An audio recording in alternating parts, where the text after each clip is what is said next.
perlindungan ketika kita sakit kayak gimana, ketika kita banyak mau tuh namanya. Ketika klien hilang, nanti perlindungan hukumnya akan seperti apa, kita akan nggak mau terikat tapi mau tuntutannya gede no. Ya wes lah, kita nggak sepakat aja. Butuhnya undang-undang freelance. Biaya hidup tinggi, tapi kotanya brandingnya kota wisata, tapi UMR rendah. Kalian simpulkan lah, bantu. Mas Dodo milih upah itu cukup buat hidup sebulan atau milih upah itu menurut Jokowi, Mas? Uang mbak.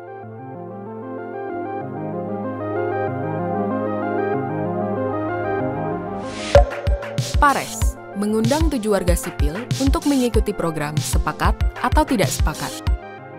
Peserta akan mengambil bola putih jika sepakat dengan mosi yang dibacakan dan mengambil bola pink jika tidak sepakat. Episode kali ini, peserta akan memperdebatkan tema buruh.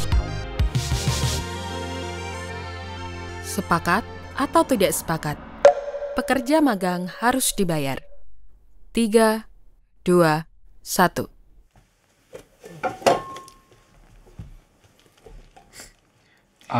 Saya boleh jalan pertama ya. Menurut saya pekerja magang memang harusnya dibayar. Itu sudah diatur pertama saat dalam kondisi hukum saat ini di Permenaker nomor 6 tahun 2020 juga, tapi kita juga memperhatikan magang itu yang seperti apa. Magang sangat banyak jenisnya, sangat macam-macam, dan juga rentangnya sangat tinggi magang ini. Apalagi di masa sekarang ya, teman-teman mahasiswa juga pasti familiar, magang juga banyak. Tapi secara garis besar atau secara umumnya saya sepakat bahwa peserta magang harusnya dibayar.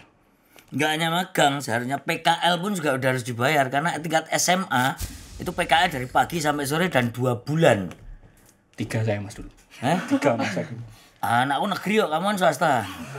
Itu 2 bulan, itu dari full pagi sampai dan kayak target, kadang nggak boleh libur. Itu di akhir bulan bukan bayar sih, dikasih cuma berapa, 150.000. Cilok 7.000 kali 30 udah 210 ha. Busuk kalau nggak dibayar berarti. Saya izin menambahkan berarti saya selama kuliah di UGM ini udah magang 4 kali dan 3 kalinya dibayar, 1 kalinya enggak. Astagfirullah. Nah itu yang saya rasakan, perbedaannya ada di kontribusi dan motivasi saya. Jadi kalau misal dibayar enggak begitu banyak pun rasanya lebih senang aja, lebih pengen memberikan sesuatu ke perusahaan gitu. Jadi pengaruhnya nanti lebih ke emosi sama keinginan untuk berkontribusi untuk perusahaan. Nah itu yang membedakan sampean dengan saya. Sampean sebagai anak, saya sebagai orang tua. Enggak ikhlas aku anakku enggak dibayar. Kok anakku untuk perusahaan, untuk bapak lah yang nyekolahin aku kok. Ngapain perusahaan dipikir. Mungkin selain dari motivasinya dan dari apa yang pengen kita kasih ke perusahaan itu, kita juga mikirin kalau memang aksesibilitas orang itu, maksudnya backgroundnya dan segala macam itu kan beda-beda. Jadi kalau misalnya nih anak-anak rantau, anak-anak yang dari daerah-daerah yang terpencil dia magang ke Jakarta terus gak dibayar, itu akan sangat susah untuk mereka bertahan hidup. Begitu. Ya, saya juga sepakat karena membayar pekerja magang ini merupakan suatu bentuk penghargaan atas waktu, usaha, dan juga kontribusi yang telah mereka berikan untuk perusahaan. Dan ini akan mengakui bahwa magang itu bukan hanya sekedar pengalaman bekerja, tetapi juga suatu pekerjaan yang bisa menghasilkan nilai bagi perusahaan. Ya, permasalahan harganya kan bodo amat toh, tapi itu bisa didiskusikan. Ya. Saya juga sangat bersepakat ya. Saya sepakat juga yang disampaikan oleh Mas dari semesta tadi yang menyatakan bahwa ya emang aturan itu adalah Permenaker nomor 6 tahun 2020. Khususnya pasal 13 itu menyatakan bahwa hak dari pekerja magang itu memang ada uang sakunya. Artinya mereka emang harus dibayar. Kalau mereka udah sesuai dengan ketentuan pasal 9 yang menyatakan bahwa syarat-syarat pekerja magang itu adalah usia 17 tahun dan juga syarat-syarat jasmani dan rohani, ya kenapa nggak dibayar itu merupakan kewajiban bagi ya perusahaan seperti itu. Kalau nambahin sebenarnya aku sepakat sama semua tadi yang teman-teman sampaikan kalau harus dibayar gitu. Cuma mungkin kalau perspektif lainnya adalah kita tetap harus mengingat bahwa yang pertama, nggak semua perusahaan itu tuh dia punya akses dan punya akses yang cukup untuk ngasih uang kayak gitu. Sementara di sisi yang lain ada juga beberapa perusahaan yang dia emang nggak mau punya anak magang, cuma anak magangnya yang pengen belajar di sana. Kan pasti teman-teman ngerasain kan, magang it's not just about the money gitu loh, tapi kayak aku memang mau belajar di sana kayak gitu. Jadi kayak emang harus dilihat sih itu satu. Itu peran kampusnya yang harus Iya, menekan. betul. Ngapain kampusnya kalau harusnya kampus yang punya bergening untuk menekan perusahaan. Kowe yang butuh kita. Kalau enggak kamu dari nol menerima pekerja nggak punya pengalaman apapun. Nah itu kalau ini menarik sih Mas, kalau misalnya Pasti. kita enggak sebentar, ini maksudku menarik kalau kita ngomongin magang kampus. Nah kalau misalnya aku tadi tuh ngomongkan perusahaan yang misalnya yang kecil dan lain-lainnya kayak gitu. Nah kalau misalnya magang kampus, yang menarik adalah aku sering denger nih dari teman-teman kampus di sini, kayak mereka magang disuruh dan diwajibkan oleh kampus, tapi mereka sama sekali nggak dapat benefit. Jadi kayak seakan-akan kampus kayak outsourcing gitu. Itu PKL anakku tuh kayak seolah-olah nggak peduli. Kita nyari sendiri nggak boleh. Pertama kan ada 6 bulan, 3 bulan. Yang 3 bulan pertama aku nyari sendiri ya. Masa anakku suruh magang di Wates kan gendeng tuh, keselamatan anakku nggak ada yang jamin. PKL belum magang, sama aja toh, hanya tingkat SMA sama tingkat mahasiswa sama. Itu nggak dapat apa-apa, dan giliran kampus sekolah menentukan, tapi dia nggak ngontrol sama sekali loh. Betul. Di kerjaan itu diapain anak kita tuh nggak tahu. Kalau misalnya ada kekerasan seksual, ada pelecehan, nggak ada cerita. Anakku cewek itu nggak ada cerita itu, pulang maghrib, tahu-tahu karena kebetulan di tempat roti gitu kan. Inisialnya pokoknya deket deh. Jadi tak tunjukin nanti. Jadi seharusnya libur karena dia pesanan banyak, berangkat dan lu nggak ada duitnya. Nah anakku kalau misalnya mau melawan takut dinilai, kan busuk namanya. Ya kan? Dan aku yakin betul yang kayak gitu terjadi di mana-mana di kampus, baik di kampus, di buruh, pelecehan seksual terjadi ya gitu. Makanya kalau basicnya aturan, aku nggak sepakat sebenarnya. Itu kayak sebenarnya perintah dari pemerintah untuk memberikan itu. Artinya aturan yang buat mereka juga melonggarkan sanksi-sanksi itu kan biadab itu. Boleh nggak mau biadab ya? Kalau pasar nanti edit aja deh. Kebawa emosi sih. Mungkin aku mau nambahin, sebenarnya kalau misal dari sisi company nih, sebenarnya kalau untuk company itu juga bisa menguntungkan company juga, karena dari magang itu sebenarnya mereka bisa juga cari human resource yang berkualitas yang mungkin bisa mensupport sustainable-nya company yang mereka, untuk mereka nanti ambil masuk ke company yang mereka. Jadi menurut aku itu sebenarnya benefitnya ada di dua belah pihak sih. Dua-dua. Sekarang kalau itu nggak terjadi magang, misalnya kita andaikan nggak ada magang, nggak ada PKL, emang si company yang kayak company itu menerima, ya kayak company menerima orang ijazah SMA sama S3 tapi SMA-nya udah kerja di situ setahun, sama sarjana S1, S2, S3 yang baru lulus, pasti lebih mending ini dan nanti dikuliahin sama company-nya daripada nerima yang S2, S3 tapi nggak tahu lapangan. Iya benar. Ini ya mau. Ya, sebenarnya semua kekhawatiran itu menurut saya udah dijawab sama sekarang ada namanya kampus merdeka, magang merdeka, Pak. Jadi kami dibayar dan juga itu pun ada perlindungannya juga. Kayak misal ada urusannya antara Kemendikbud dengan perusahaan dan juga kampus. Itu ada aturannya tersendiri yang saling terintegrasi gitu, Pak. Nah, dari situ juga pun kami sudah ada seperti nanti kalau magang bakal ngapain aja itu sudah jelas gitu loh, Pak. Kita job desk-nya seperti apa, terus nanti ada proyek apa yang harus dikerjakan, itu jadi lebih jelas. Bisa digarisbawahi bahwa kita melihat magang tidak hanya dari peraturan saja, tapi juga dari bagaimana kondisi ekonomi calon peserta magang, bagaimana kondisi perusahaannya, bagaimana juga kondisi penyalurnya yang harusnya di highlight di situ. Penyalurnya siapa? Kalau tadi Sekarang Kemendikbud. Ya, kalau jangan kan SMK dia. Ada yang program artinya kan konteks tadi kampus dengan ini tadi tuh, artinya kalau berpegang pada aturan itu seharusnya kontrol penuh kampus untuk bagaimana melindungi mahasiswanya yang magang di kampus di company itu. Tapi permasalahannya itu terjadi enggak gitu loh, atau hanya terjadi tertulis di kata-kata dalam aturan hukum saja. Terjadi untuk perlindungannya ya, Pak. Ya pasti dong, aturan tinggal aturan. Ya piye. Sebenarnya kalau yang saya rasakan ya, Pak, untuk perlindungannya itu bisa lebih terintegrasi lagi, Pak. Jadi selama kami magang itu ada mentor. Nah, mentor ini nanti mentor pun selama di lapangan sama mentor yang istilahnya nanya-nanya gimana progresnya sama yang di lapangan itu beda. Jadi ada mentor satu di luar yang di lapangan itu untuk menanyakan ada keluhan apa, ada masalah apa di magang. Jadi dari masalah-masalah kami bisa nih dikomunikasikan sama mentor yang di luar lapangan tadi, tapi masih terintegrasi sama Kemdikbud dengan kampus gitu. Terus semoga besok anak kalau kuliah kayak gitu ya. Ini kan masih SMA, PKL nggak kayak gitu soalnya. Iya, bahkan di Magang Merdeka itu Pak sekarang udah ada BPJS-nya juga gitu. Jadi berbayar nggak atau punya, nggak bayar? enggak udah ditanggulangi sama yang perusahaan. Tapi aku bayar. Yang aku enggak. Oh. Jadi Berarti mungkin sama beda-beda perusahaan. masuk keluarga miskin. Enggak, Enggak, ya? maksudnya kayak semuanya emang dibayar yang di perusahaan tempat aku magang gitu. Jadi kebijakannya tergantung beda-beda sama juga ya. company-nya. Iya, Dia itu aturannya reportnya. kementerian tapi kebijakannya beda-beda piye coba. Sepakat atau tidak sepakat?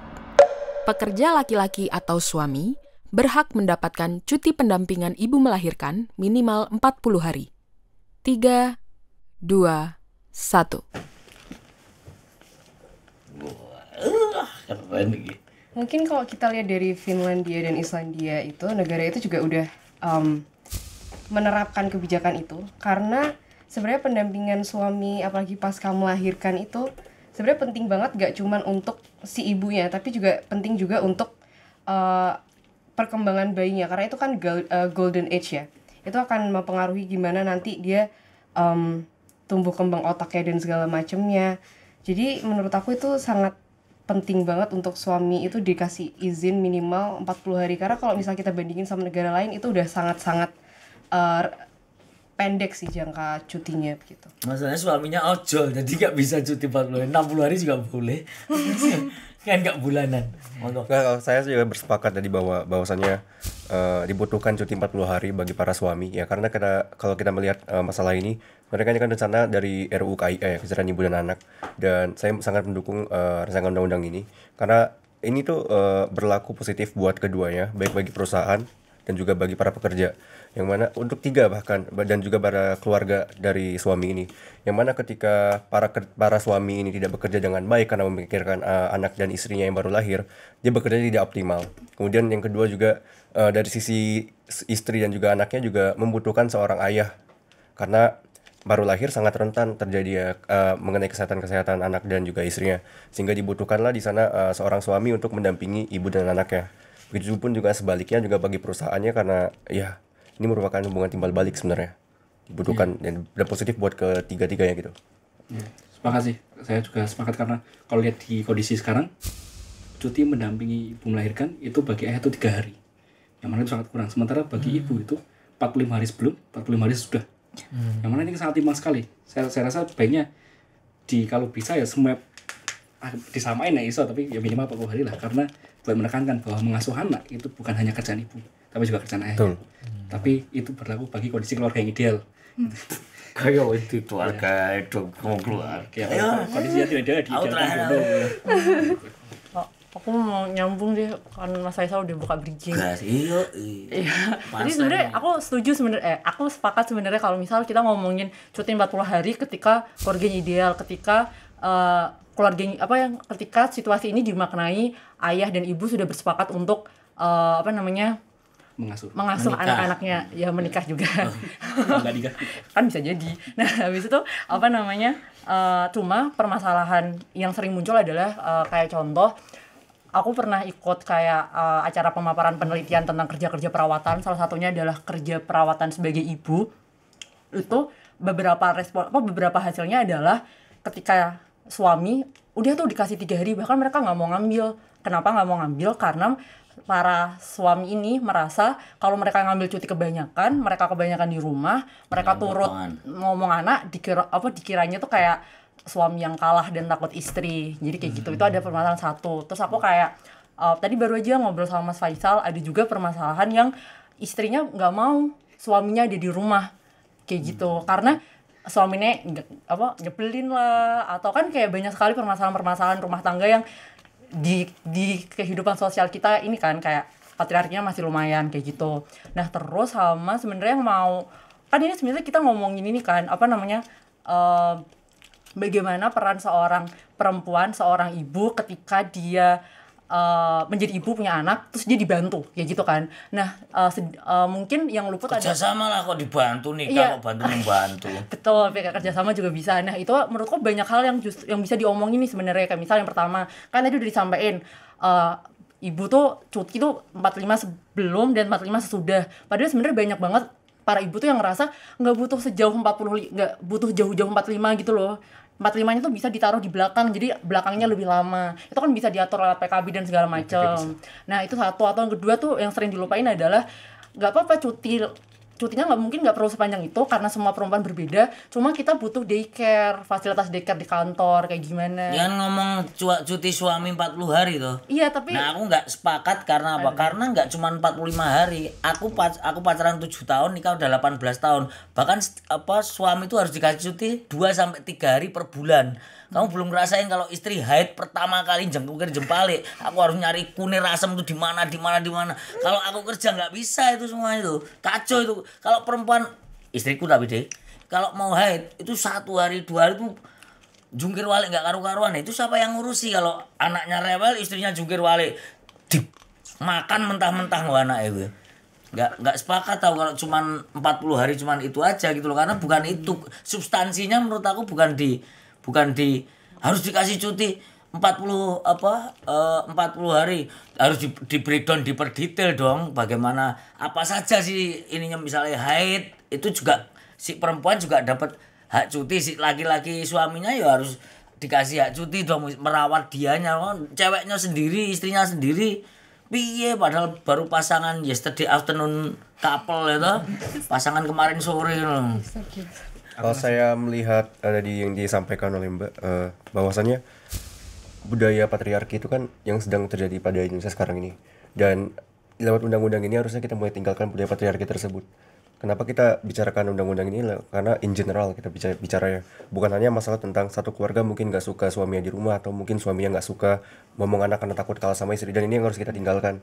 Di undang-undang ini ya suami ya wajib untuk bersama istri, yaitu merawat anaknya, melihara anaknya. Manajemen waktu. Iya, manajemen waktu juga. Terus kalian sampaikan oleh Mas tadi bahwasannya para pengusaha yang harusnya memikirkan masalah tersebut, karena emang menurut saya sendiri para pekerja itu berhak untuk mendapatkan haknya sendiri, yaitu untuk melihat anaknya dan juga merawat istrinya yang juga baru sudah melahirkan, seperti itu. Untuk masalah biaya operasional yang mungkin bisa dipikirkan oleh pengusaha sendiri, karena kita mengacu pada undang-undang yang akan berlaku tersebut. Menurut saya seperti itu. Iya benar. Terlepas dari semuanya, saya juga sepakat karena cuti pendampingan bagi suami ini memfasilitasi keterlibatan mereka sebagai seorang ayah dan juga membantu pemulihan fisik serta emosional ibu pasca melahirkan gitu. Ya. Saya rasa kalau tadi tidak sepakatnya karena kalau 40 hari sulit ganti operasional, maka saya ingin tanya terus, kalau buat punya pekerja ibu yang akan cuti nanti 3 bulan, apakah itu akan menghambat ketika mau masuk kerja? Apakah itu dikonsiderasi juga atau tidak? Nah, Dan apakah udah sesuai UMR belum? Belum sesuai UMR, tuntutan banyak loh. Budak aja lu beli ya. Jangan pakai buruh dong. Artinya ya bisa cari tempat lain lah, cadangan 1, 2, 3 misalnya. Ini gimana nek boso anak jalanan tuh kalau di angkutan umum pocokan kan banyak kayak gitu. Pocokan itu additional player. ya, harusnya kalau cuti buat anak seharusnya tidak menjadi penghalang baik itu bagi ayah atau ibu untuk melanjutkan karirnya. Makanya kalian jangan asal bikin anak mikir itu berat. Sepakat atau tidak sepakat? Sistem kerja outsourcing harus dihapuskan. 3, 2, 1.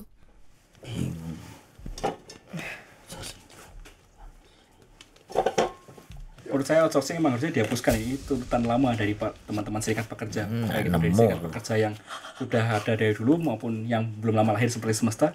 Kami sepakat outsourcing harusnya dihapuskan. Itu menjadi beban bagi para pekerja, dan itu juga essentially merugikan para pekerja yang bekerja di bawah outsourcing. Ruginya banyak, dari upahnya yang dipotong oleh penyalurnya, dari kalau misal di tempat kerja yang disalurkan terus dia ada masalah, dia mau ngapain. Ini kami temui banyak sekali kasus di dalam Semesta di mana para pekerja outsourcing itu kesulitan untuk mendapatkan hak dasarnya, atau ketika dilanggar nanti dia kesulitan lapornya, atau juga dia juga kesulitan untuk berserikat.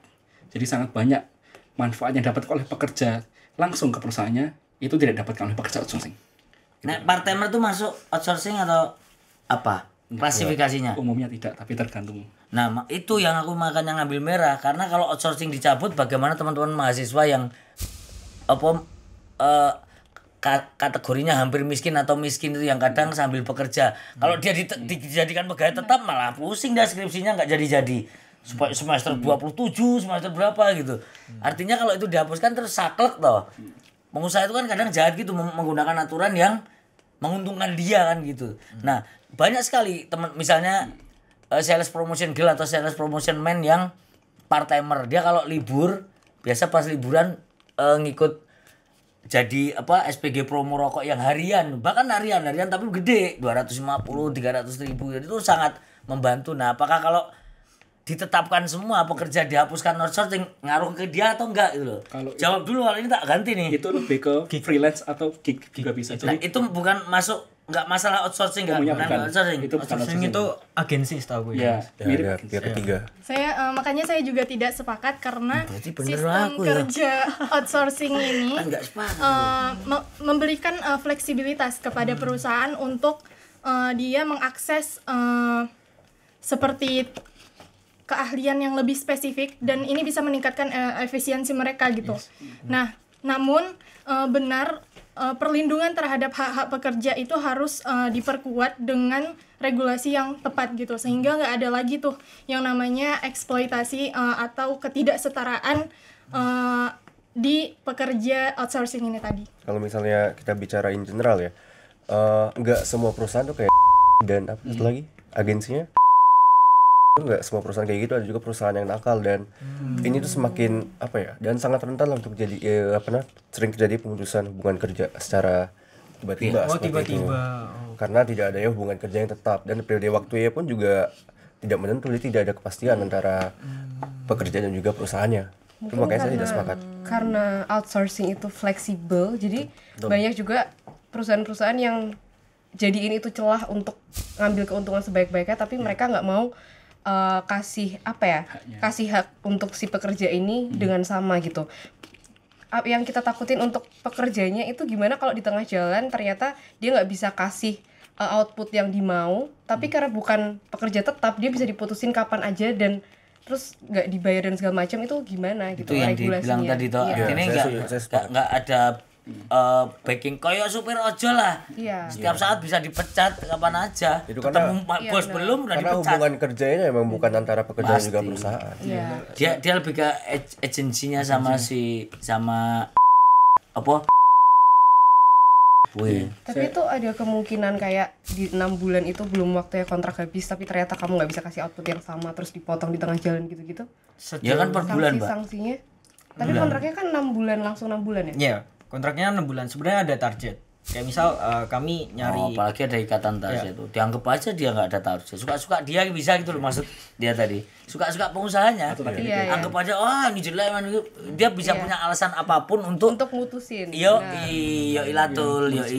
Ya, menurut saya kalau outsourcing itu seringkali perusahaan pemakainya atau usernya itu bilang ke agensi tidak, ketika merekrut pekerja hanya dibutuhkan kompetensi dan outputnya mutlak di situ, tidak melihat sebagai manusia yang mana punya emosi, Iyalah, punya dilihat akunnya bukan manusianya. ketika angka tadi tidak terpenuhi maka sudah diakhiri saja, diganti saja. Nah, Cari yang bisa gantiin itu. yang lebih seksi di lebih medsos menguntungkan, untuk benar. mengangkat ininya toh. Kita nggak bisa menafikan juga, saya sendiri tidak bisa menafikan bagaimana efisiensi dan super canggihnya outsourcing sekarang, tapi canggih dan efisiensi itu dibangun di atas dari rentannya hubungan kerja dengan pekerja. Jadi kalau dibilang efisiensi dan keren efektif itu memang, tapi banyak pekerja korban. Jadi mana yang mau kita dahulukan? Apakah pekerja dulu? Berarti aku kebanteran yang ngomong, kok Redi itu aku banter banget deh. Enggak apa lanjut. Ben kita kalem. Jadi maksudnya adalah kita Penjilat itu. nanti saya takut hilang soalnya presiden baru. Jadi kita harus lihat apakah kita mau menuju efisiensi dan meninggalkan pekerjanya, atau kita dahulukan pekerja dulu, baru nanti kita atur lagi outsourcing saya. Seperti itu sih kalau kalian. Agak nggak relate aku di kepala aku dari tadi, agak nggak relate karena konteksnya outsourcing. Setuju nggak setuju? Karena kalau denger dia artinya nggak semua pekerjaan bisa seperti gitu kan, kayak pekerjaan sekarang kayak yang sampean omongin tadi kan banyak sekali terjadi, nyari pegawai online gitu banyak sekali sekarang. di pinjol-pinjol itu juga tukang tagih ayu-ayu alus-alus cowok-cowok biasa lemah lembut tapi nek neken sak geleme dhewe itu toh nekone wah di teror terus semua orang teror tapi ikatannya nggak jelas itu loh. Ikatannya nggak jelas. Terus biar man. Aura setuju ora bingung aku. Dan mungkin aku mau nambahin juga kalau misal kita lihat perusahaan itu kan tiap bulan itu maksudnya mereka dinamis ya goalsnya. Kalau misal outsourcing kayak copywriting dan segala macam itu kan tiap masa itu bakal ada talent baru yang lebih oke yang lebih itu okay, yang tak omongin mau lo. Jadi pekerja yang sebelumnya itu gampang banget untuk kehilangan hak-haknya kan tinggal dicari yang viral aja terus di misal apa konten kreator nah, misal itu. kita cari apa nih yang lagi populer gitu. Oh, besok udah gak populer dibuang. SPG yang masih muda kalah sama ibu-ibu yang ngemis kondang terkenal se-Indonesia Raya itu toh. Itu lebih keren itu dipakai untuk iklan. Kan pengusaha itu aja. Hitungnya tuh seberapa banyak viewer yang bisa kamu hasilkan. Apalagi dari untuk di strategi marketing ya, itu outsourcing itu sangat risky banget. Iya, pokoknya tidak sebagai angkanya aja. Iya. Terus enaknya aku ambil apa nih? Terus lama nggak dikat-kat ya? Kalau misal apa namanya? Kan tadi sempat ada yang nyampein kalau outsourcing sebenarnya bisa membantu untuk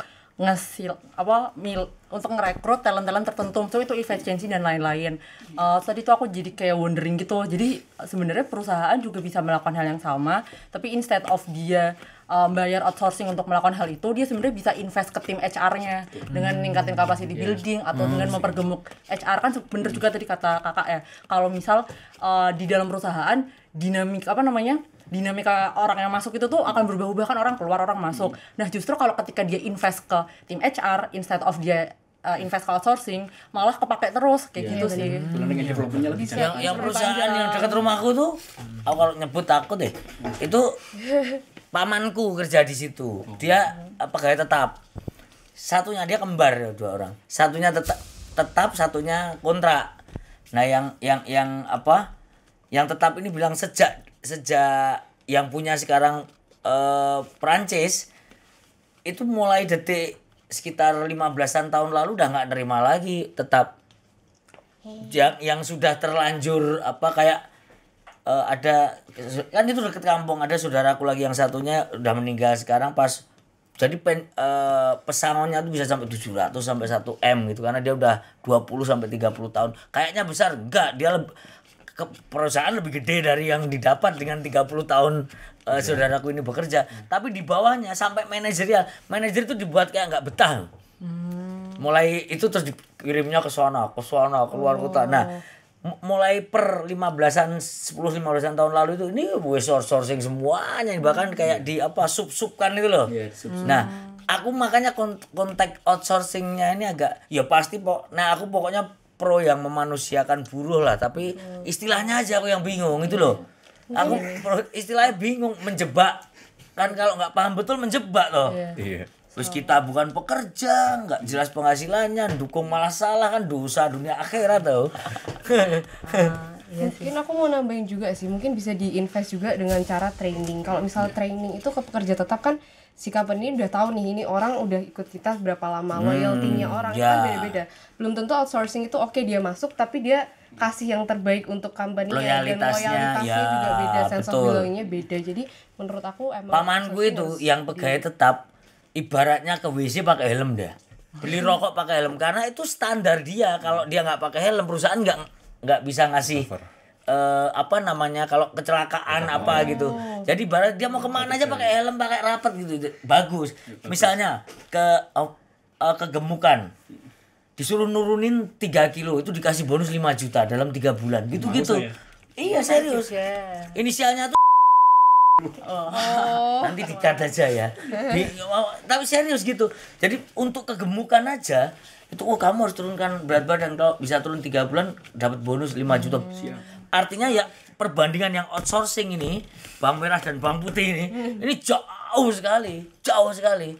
Tapi tetap aja sih Pak karena banyak karyawan sekarang terutama generasi Z ya yang mengandalkan fleksibilitas dalam bekerja.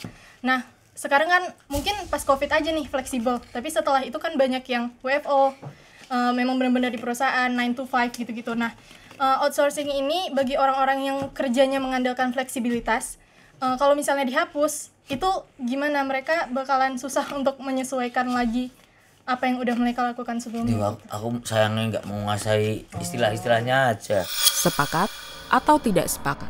Pekerja gig economy seperti halnya driver ojek online dan freelance-freelance lainnya harus diklasifikasikan sebagai karyawan, bukan kontraktor independen atau mitra. Dengan kata lain, skema kerja kemitraan harus dihapuskan. 3, 2, 1.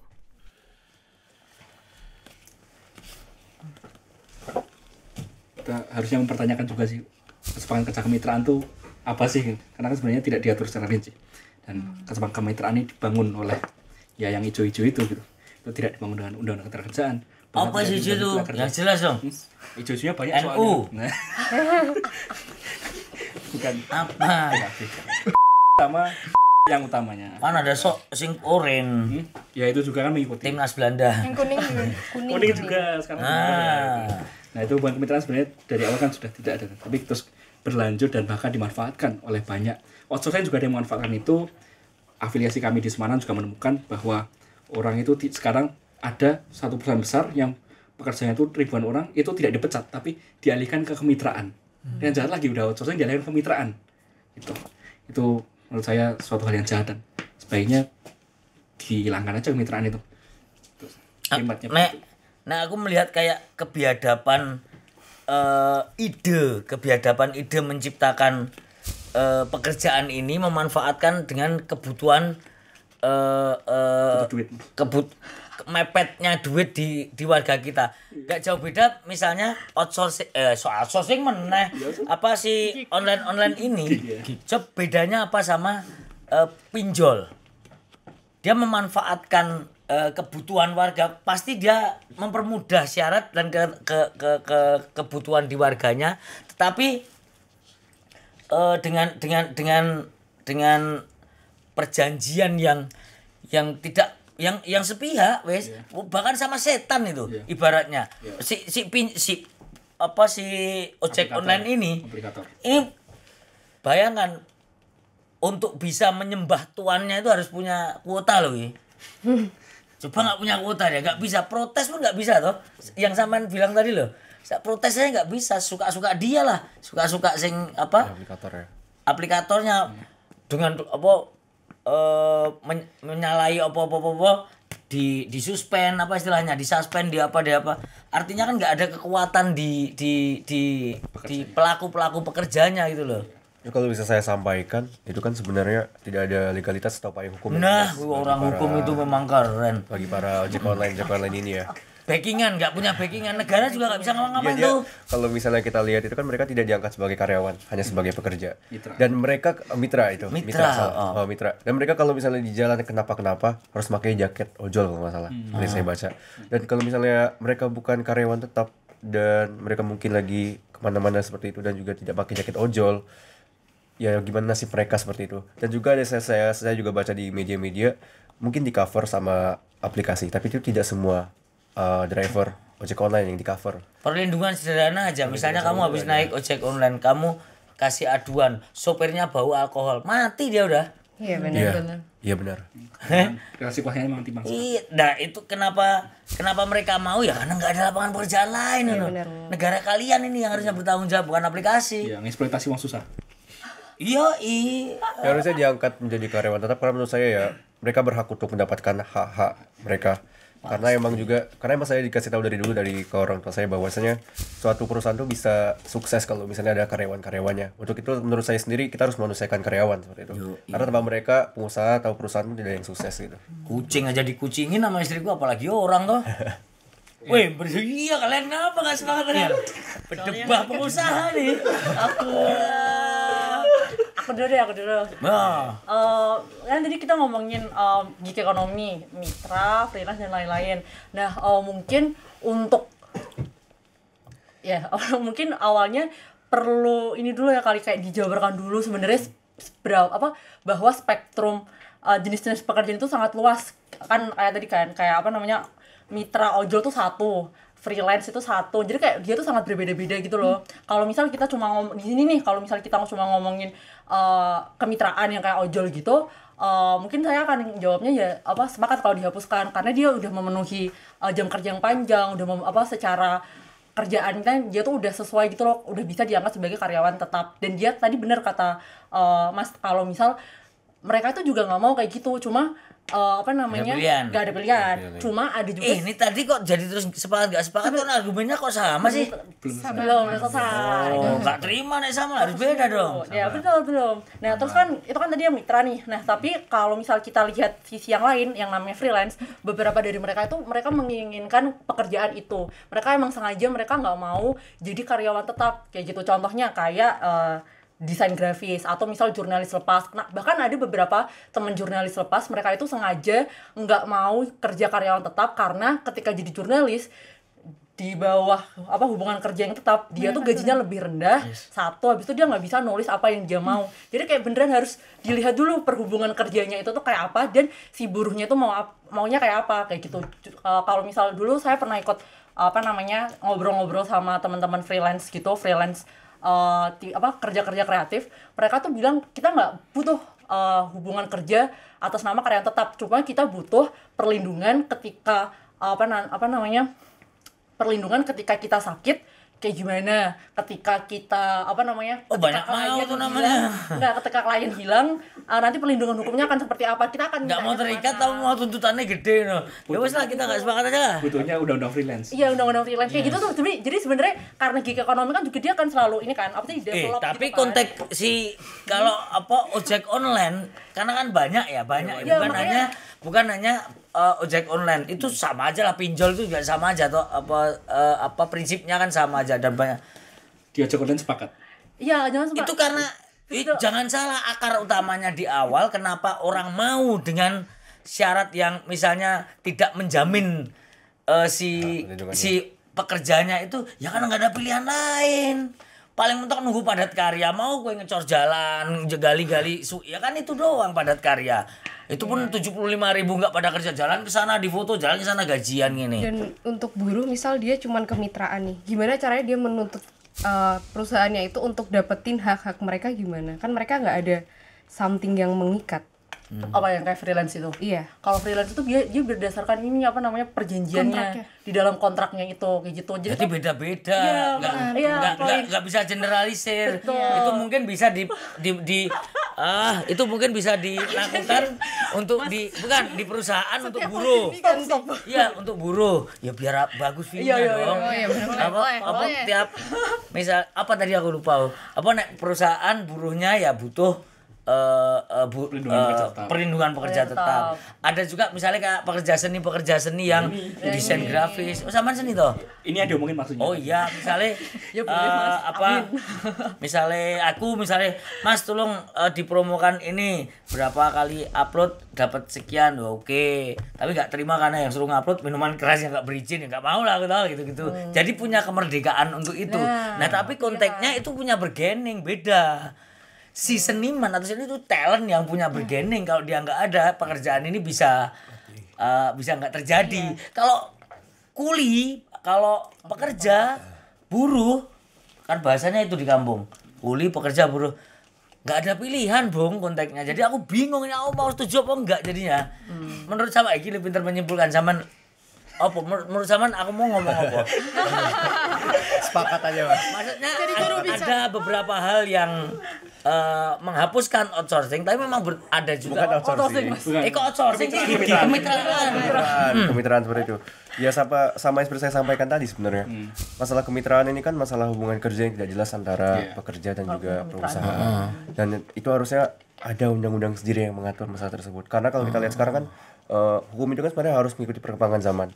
Dan ini yang harus diubah oleh pemerintah itu sendiri. Mereka harus melihat situasi yang ada di dalam masyarakat, kemudian mereka harusnya bisa untuk melindungi dalam bentuk regulasi seperti itu. Karena banyak sekali konteksnya sekarang itu kan ojol itu kan ada jutaan mungkin ya atau ratusan ribu seperti itu, dan itu butuh perlindungan hukum dan payung hukum tersebut. Kalau misalnya tidak ada ya mereka tidak terjamin haknya tidak terlindungi. Kemitraan tapi nggak sejajar ya berarti dihapus tuh. Dihapus makanya Mas. Kemitraan tapi nggak sejajar, Pak. Ya Maksudnya itu jelas kalau kemitraan. Dan mereka yang pun sampaikan omongan yang sampeyan omongkan kan artinya kekuatan si bahasanya mitra. Iya. Tapi power si dua mitranya aku nggak bisa engko sih.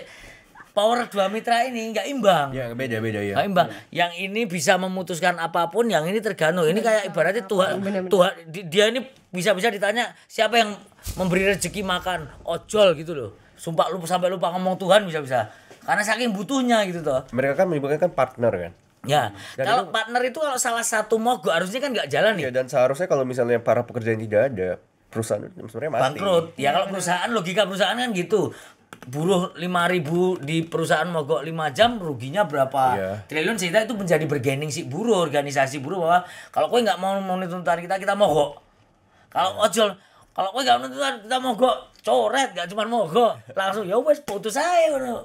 Masih banyak yang mau juga kan. Aku tidak sepakat karena yang aku rasain sejauh ini, aku pernah juga kerja freelance di, kalau kakak-kakak tahu, itu aku dari situ aku jadi punya portofolio, dan aku emang modelnya mungkin lebih suka kerjaan yang nggak begitu terikat dan lebih ke kreatif, karena di lingkungan kerja yang kreatif ini kadang bosenan kami.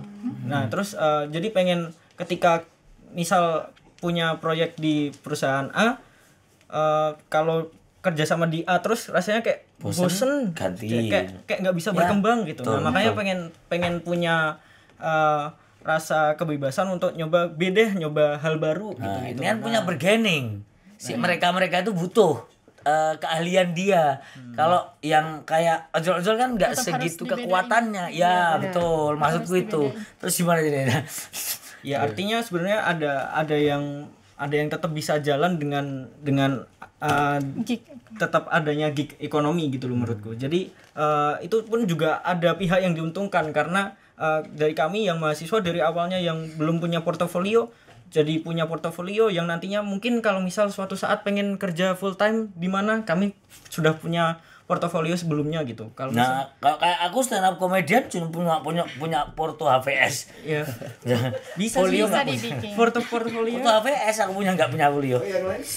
Tapi kalau misal kita ngomongin soal kebijakan kayak gitu, kan sebenarnya kalau kamu ngomong masih ada kok yang diuntungkan, tapi kalau misal kita ngomong tentang kebijakan, kalau di negara ini misal yang dirugikan 80% dan diuntungkan 20%, berarti kan kebijakan itu bukan kebijakan yang efektif.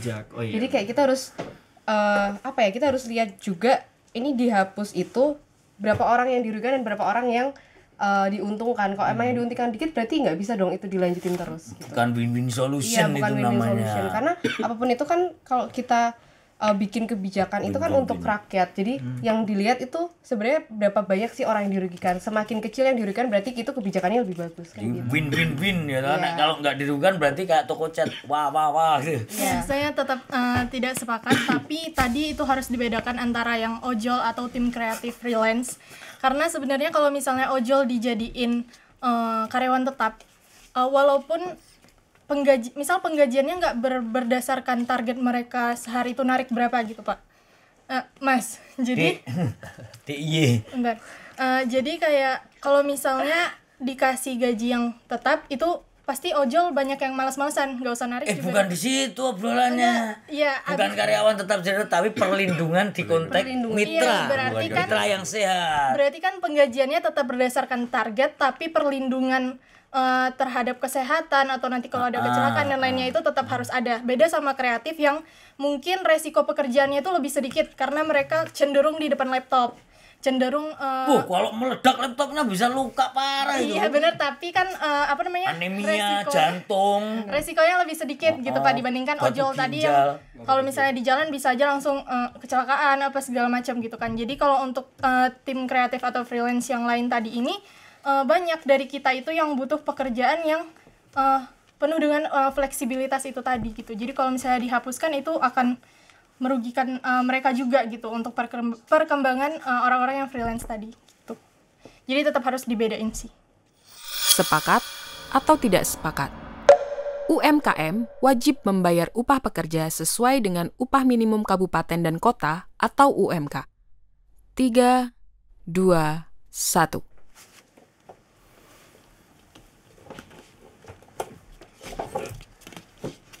Saya sih sepakat dengan catatan ya, karena upah minimum kota itu kalau disamakan dengan usaha mikro kecil dan menengah, kita harus mengacu definisi UMKM dulu di Undang-Undang Cipta Kerja. Sekarang itu usaha mikro itu yang sampai modalnya 1 miliar. Jadi jangan dibayangkan UMKM itu kayak orang jual gorengan, orang jual dawet. Jangan, sekarang sampai 1 miliar itu masih usaha mikro. Sampai 5 miliar itu masih usaha kecil. Nah ini harus dibedakan. Contohnya, kalau orang jual gorengan, ya jangan langsung bayar gaji UMK, tapi setidaknya kalau yang sangat kecil tadi, klasifikasinya kita perluas lagi, kita detailkan lagi, lalu harusnya seminimal mungkin itu ada transparansi dan ada negosiasi yang jelas. Tapi kalau sekarang kita di Undang-Undang Cipta Kerja yang modalnya 5 miliar itu masih belum wajib bayar sesuai UMK. Nah ini kan lucu juga. Padahal kalau saya lihat dari pengusaha ini kan harusnya pengusaha ingin pekerjanya hidup dan kerja lagi. Pengusaha kan butuh pekerjanya besok untuk datang dan masuk lagi. Maka logis saja kalau agar pekerja ini bisa hidup dan besok masuk kerja lagi, dia harusnya dibayar sesuai upah minimum. Harapannya kalau upah minimumnya sehat, tidak seperti Jogja, sehat dia bisa hidup dan bisa datang kerja lagi. Ya kan, maka harusnya dibayar sesuai UMK. Ini tak kasih UMK sebulan, kamu besok datang kerja lagi ya. Nah kalau dia nggak digaji sesuai UMK, seperti banyak sekali di Jogja, akhirnya apa? Dia pulang kerja pakai jaket hijau nih, nggak pakai jaket oranye, besok datang kerja kecapean. Terulang gitu lagi sampai akumulatif terus tipes gitu kan. Nah itu yang bahaya. KTP ini ngomong ke Jogja. Kota Jogja Mas. Mungkin ini sih kalau saya kalau bisa disampaikan oleh Mas Rika bahwa klasifikasi UMKM itu sendiri yang jadi permasalahan kan. Karena kan dalam UU Ciptaker itu juga dijelaskan bahwasannya dikecualikan untuk para UMKM untuk bayar standar gaji sesuai dengan UMK. Dan itu klasifikasinya yang harus diperjelas. UMKM itu yang kita bahas, yang kita tahu selama ini kan ya kayak penjual gorengan kah, penjual makanan kah, dan lain-lain. Itu kalau misalnya mereka dibebankan dengan UMK, tidak sebanding dengan pendapatan yang mereka dapatkan. Dan itu yang harus diperbaiki menurut saya. Bahwasanya klasifikasi UMKM tersebut. Kalau misalnya modal 5 miliar ya masa nggak bisa gaji UMK gitu. Itu sih yang saya sampaikan. Gimana Mas Dod? Loh, boleh putih-putih dulu katanya, betul aku di pojokan loh. Enggak apa-apa. Enggak, aku ya sama dengan itu, temanku semua gitu. Apalagi bukan, dia kan ngene loh. Konteksnya adalah dibedakan temanku, apalagi anak jual gorengan, jual soto. Terus kalau disuruh UMKM ya jual sehari tutup dia. Bener, Ya, ya. dan di mereka itu, di teman-teman circle mereka, aku mosok segitu. Itu biasa misalnya menggaji 35.000 atau 40.000 sesama untuk mereka biasa di misalnya di kopian. Coba bisa survei di daerah-daerah kopi yang kecil-kecil itu gajinya nggak seberapa ya, sekitar kisaran mungkin kalau dibuat per bulan ya 600 sampai 700-an atau harian toh per berangkat. 35 45 karena nek UMR buyar ini yang sebenarnya harus menjadi PR bersama adalah menekan negara biar memperjelas ini nih. Masuk sampai 5M masih dihitung UMKM. Ya, masih kecil, usaha kecil UMKM itu. Wow, bodoh betul logika UMKM-nya itu loh. Maksudku jual gorengan yang hanya tiap puasa itu pun jualannya hanya jam 4 sore ngabuburit sampai jam 6 atau setengah 7. Itu UMKM bukan? Terus diklasifikasikan dengan yang 5M. Wah, yo nek UMR aku keren Jogja, enggak usah nyindir-nyindir Jogja, KTP mana loh. Iya, maksudku itu dia udah nyampaikan sama, tapi sampean yo bingung tuh milih putih tapi dengan catatan. Kowe mikir putih tapi dengan catatan kok. Nah iyalah sekalian tidak usah, sepakat. Ya, itu memang harus dipisahkan lagi. Yang bahaya adalah kalau ngakunya UMKM padahal sebenarnya dia bisa membayar pekerja UMK. Itu tapi dia. Karena secara by definition saya masih 4,9 M kok modalnya masih 14,99 kok Rp1.000 di bawah 5 M misal. Saya nggak wajib bayar UMK. Itu bisa saja. Benar. Artinya serikat-serikat buruh harus mulai teriak mendesak kepada pemerintah untuk itu mengelit gerakan di segala lini. Ya kan yang harus teriak teman-teman dulu, karena kalau nggak ada kita nggak tahu apa, aku baru tahu sekarang ada batasan 5M. Aku gila ya ono. Temanku baru pulang lebaran ke sini, sekarang nggak jualan. Enggak, ini mumpung ingat. Mudik ya. Kemarin jualan mudik. Nih. Anak Win. Mudik terus habis liburan pulang ke sini.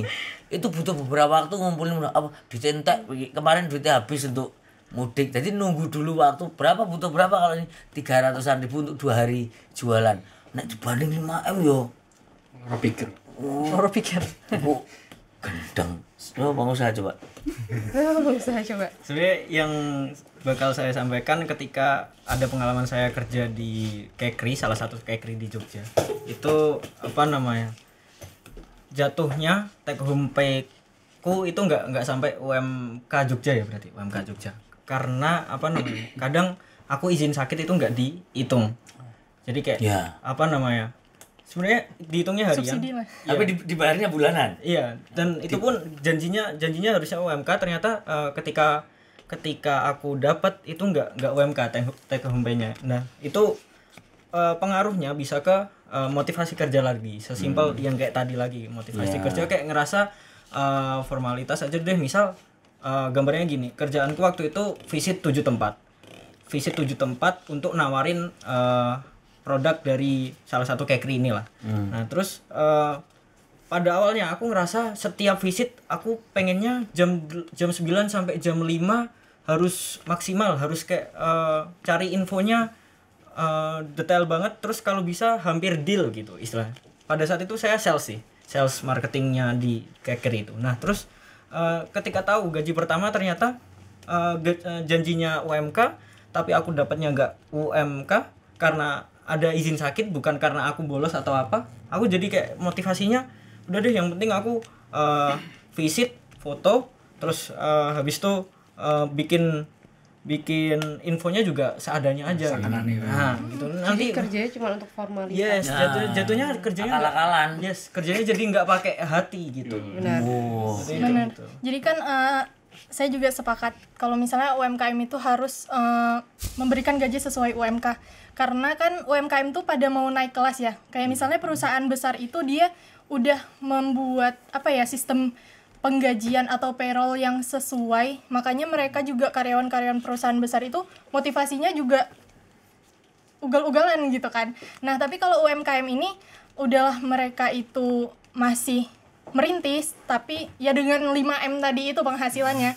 Tapi penggajian para karyawannya ini masih di bawah UMK, itu di situ gimana mau bergerak bersama menuju ke tempat yang lebih tinggi gitu, sementara karyawannya nggak disejahterakan gitu sih.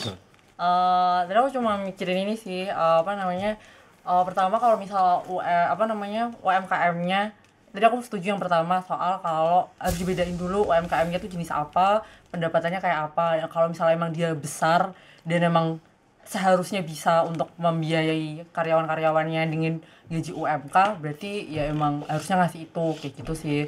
Itu satu. Terus dari tadi tuh aku mikirin ini, cuma aku bingung cara masukinnya tuh kemana kayak gitu.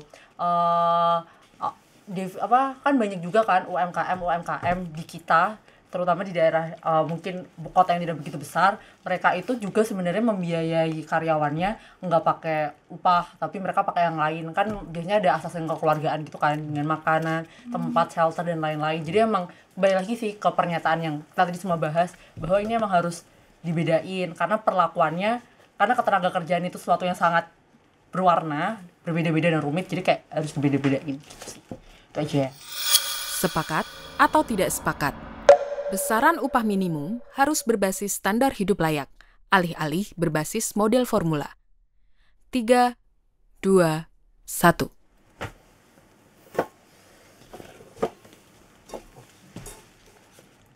Mungkin dikit aja sih kan, kalau misal formula yang terbaru dia kan naikinnya tuh, jadi kayak misal inflasi naik segini, habis itu nanti UMR-nya naik segini. Jadi kan kalau misal pemahaman yang paling gampang berarti gaji kita naik seberapa pun karena seluruh biaya, karena inflasi naik, semua biaya naik, jadi kayak hidup kita di situ-situ aja kayak gitu. Makanya kayak nggak oke kayak gitu sih. Dah. Kalau menurut saya sendiri sih, saya melihatnya bahwa dengan mode formula ini, kalau misalnya ada tidak ada pertumbuhan ekonomi atau ekonomi sedang turun, itu tidak bisa disalahkan juga para pekerja-pekerjanya. Masa misalnya ekonomi sedang turun, gaji pekerja juga turun. Menurut saya itu sangat tidak adil gitu. Saya dari mungkin itu aja sih, sedikit. Kalau kita bahas itu, saya rasa ini harusnya mudah mendapatkan persamaan baik itu dari kelas pekerja maupun dari golongan pengusaha, karena seperti yang tadi sempat saya singgung, pengusaha juga butuh pekerja untuk datang dan hidup, ya yang pekerjanya juga butuh upah yang layak, yang upah minimum ya, yaitu minimumnya layak, cukup buat hidup. Kalau undang-undang kita mengatur upah minimum itu cukup untuk buruh lajang yang baru setahun pertama kerja. Nah, di sisi pekerja tentu kita tidak pro, dari setidaknya dari Semesta bisa bilang kami tidak pro bahwa perhitungan menggunakan formula, karena ketika aturan ini diketok itu dulu misal itu di awal tuh udah timbang kayak dengan Jogja, dengan Jakarta, dengan Jawa Barat dan daerah lain, terus tiba-tiba biaya hidupnya kayak masih undang-undang tiba-tiba diketok. Nah, sementara pertumbuhan ekonomi dan inflasinya sini tidak semaju yang lain. Tapi ketika upah Jawa Baratnya naik misal, karena ekonominya naik, terus di Jogja juga ekonominya naiknya tidak setinggi yang Jawa Barat, yang Jawa Barat upahnya udah naik. Ketika upahnya naik, harga kebutuhannya juga sudah naik. Yang di Jogja harga kebutuhannya juga yang kalau produksinya dari sana ya sama aja kayak kalau kita konsumsi ya yang FMCG lah, barang kita sehari juga sama sebenarnya. Kita juga melihat bagaimana setidaknya di penerapan saat ini ketika kita menggunakan formula ya akhirnya kayak gini, kita tidak layak. Upah minimum sekarang ini sangat tidak layak ketika menggunakan formula, dan bahkan kalau ngomongin teknis pembuatannya, upah minimum itu ditetapkan oleh Dewan Pengupahan. Dewan Pengupahan ini dari pemerintah, ada pekerja, ada pengusaha, dan ada pemerintahnya juga yang menengahi. Nah, kalau dulu mereka tuh berdebat, mereka tuh survei ke pasar. Oh, ke pasar Beringharjo misal, ini harga sabun segini, harga sepatu, harga ini segini. Pengusaha juga survei, enggak kok kami segini kok. Dipertemukan lah. Kalau akhirnya jadi formula, Dewan Pengupahan ini tidak berguna. Mending kita bayar license buat Microsoft Excel aja, karena udah tahu kan kayak, wah angkanya berapa. Nggak perlu Dewan Pengupahan. Jadi, penggunaan formula ini depolitisasi upah. Upah ini sebenarnya politis sekali. Dari kelas pekerja pengennya gini, dari pengusaha pengennya gini. Ini politis, perang politis. Terus udah pakai formula aja. Ini aspek politiknya dihilangkan. Yang mana lagi-lagi seperti saat ini merugikan pekerja. Karena ya kita kondisi politiknya seperti ini, dan ya pada akhirnya kita kayak ngikut siapa yang berkuasa kan. Iya. Begini jadinya. Benar, kalau misalnya tadi upahnya berdasarkan formula kan benar yang dikatakan masnya tadi. Karena kan inflasi bahkan di tiap kota aja, bukan negara ya, di tiap kota aja itu beda-beda. Nah, kalau misalnya apalagi nih, kalau saya kan dari Riau ya aslinya. Misalnya yang di Riau terus dapat bahan dari mana gitu yang misalnya lebih mahal lah gitu, belum lagi transportasi gitu-gitu kan, di sana juga jadinya kebutuhan itu makin naik gitu harganya. Nah, kalau misalnya dibuat pakai standar hidup layak, itu juga dengan catatan harus dibedakan itu tadi, dia apakah dia masih lajang, dia perempuan atau laki-laki, karena di situ mungkin ada juga perbedaan kebutuhan gitu antara perempuan dan laki-laki. Lalu juga apakah dia punya anaknya 1, 2, 3 atau sebagainya, itu harus diklasifikasikan dengan benar dan dihitung dengan adil sih gitu. Ya, saya menambahkan dikit tadi, kalau kebutuhan hidup layak untuk perempuan itu disediakan juga seperti pembalut dan kebutuhan itu ada disediakan, harusnya seperti itu. Tapi kalau pakai rumus ya kan, ya udah diketok aja. Kosmetik juga kan, kalau cowok nggak pakai kosmetik juga. Ada kosmetiknya juga di komedi hidup layak itu ada kosmetiknya. Ada. Cowok juga ada. Menurut aku kebutuhan dengan pakai formula ini jadi gimana ya, kesannya kayak ngegampangi dan simplify banyak hal yang sebenarnya harus diperhitungkan tapi jadi nggak diperhitungkan. Jadi tutup mata. Iya, jadi tutup Gak mau mata, kerja. jadi sebenarnya kebijakan yang itu jadi nggak efektif gitu loh. Ganti Google Sheet aja gratis kan. Iya, benar. Dan bukan bubar aja ganti ini. Iya benar. Begitu. Bingung aku karena ngomong standar kelayakan hidup. Jogja itu kan kota pariwisata, di mana di tempat wisata itu semua mahal. Coba kalian beli di tempat biasa atau beli air minum kemasan kecil gitu kan paling 3.000, kan tempat wisata berapa? 10.000. Tetapi UMR paling rendah semana-mana. Nah, se-ASEAN. Jadi terus logikanya piye, aku nggak masuk logika kalian ngomong dari tadi, ngantuk aku sampean. Logikanya gimana kalau biaya hidup tinggi tapi kotanya brandingnya kota wisata tapi UMR rendah, kalian simpulkan lah, bantu. Mas, saya boleh nanya Mas Dodok, mungkin gini Mas, simplifikasinya adalah Mas Dodok milih upah itu cukup buat hidup sebulan atau milih upah itu manut Jokowi Mas? Wah, aku nggak mau lah manut Jokowi. Wah, aku merdeka, piye kurikulum merdeka kok manut Jokowi, siapa kon? Manut makku.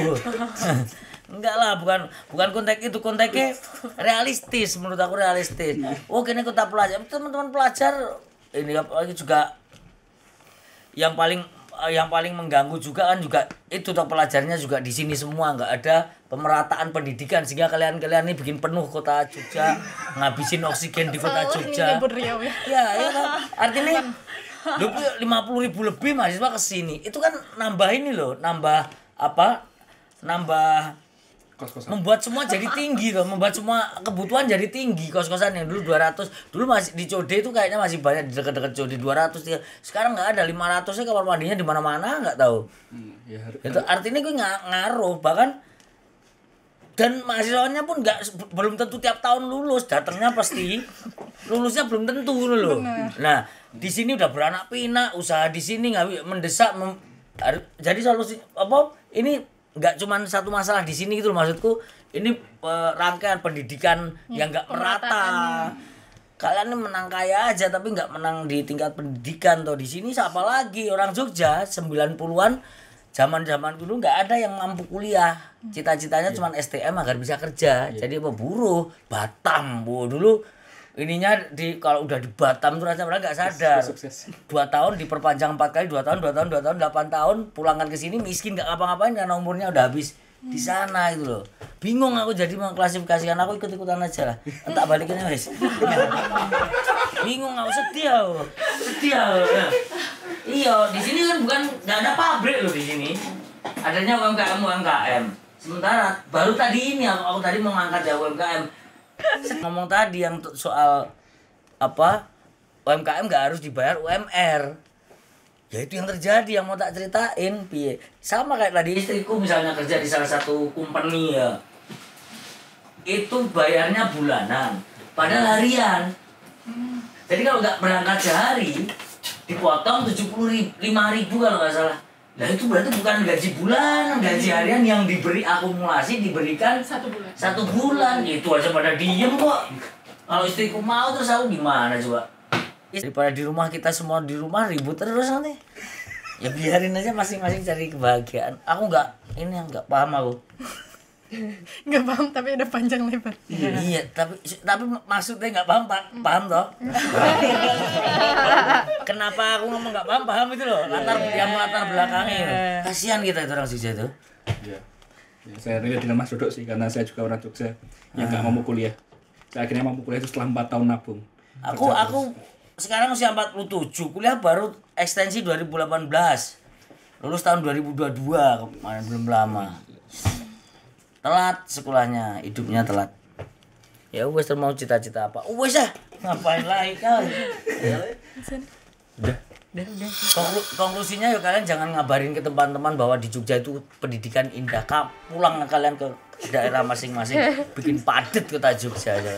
Nanti yang geprek gak lah? Iya, bikin macet kalian cuman. Iya benar. Kalian tuh cuman bikin macet. Nanti nggak ada yang beli. Kalian tuh cuman bikin panjang antrian migacuan aja.